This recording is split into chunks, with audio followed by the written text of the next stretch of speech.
እኔ የምለው ጓደኞቼ ተደጋጋሚ አንድ ሀሳብ በጣም ስላሳሰበኝ ነው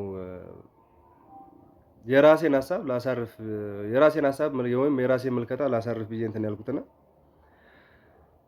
ሰሞኑን በጋሻው እያወራ ያለው ነገር ምናልባት ሪፖስትም አድርጌዋለሁ በእኔ ቪዲዮ ላይ ምን አይነት የጨቀያ አስተሳሰብ እንደሆነ አላውቅም። ማለት እኔ አንድ ሃይማኖታዊ አይደለም ኖርማል ሃይማኖት ያለው ምናምን ነገር አይደለም። እኔ በእስልምናም ማህት ሙስሊም ጓደኞች ያሉኝ አምላካቸው ሰውን ግደሉ የሚል አስተምሮት እንደሌላቸው ነው የማውቀው። ፕሮቴስታንትስም ከተባለ ፕሮቴስታንት ጓደኞች አሉኝ። ክርስቶስን ነው የሚያመልኩት። እዛን ክርስቶስን የሚያመልኩ ደግሞ ከሆነ አይደለም በአንድ መጽሐፍ ቅዱስ የሚያምኑትን በመገዳደል አይደለም እንደው ግደሉ የሚል አምላክ መጽሐፍ ቅዱሳቸው ላይ አለ ብዬ አላስብም። ምናልባት 66 እና 81 አሃዱ ነው እኛ የምናመልክበት። እነሱ 66 መጽሐፍ ቅዱስ ሊሆን ይችላል፣ የተለያየ ነገር ሊሆን ይችላል። ግን አዲስ ኪዳኑ አንድ ያደርገናል ቢያንስ።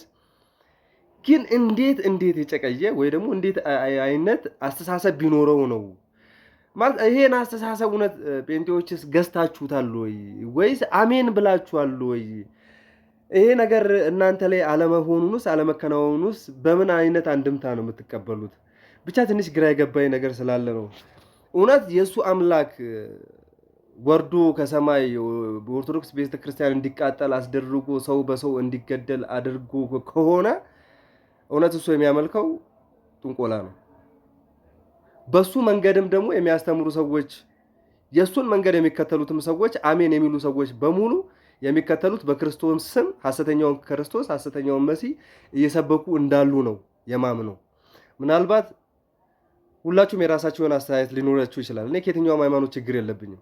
ግን ከዚህ ንፍጣም ሰውዬ ግን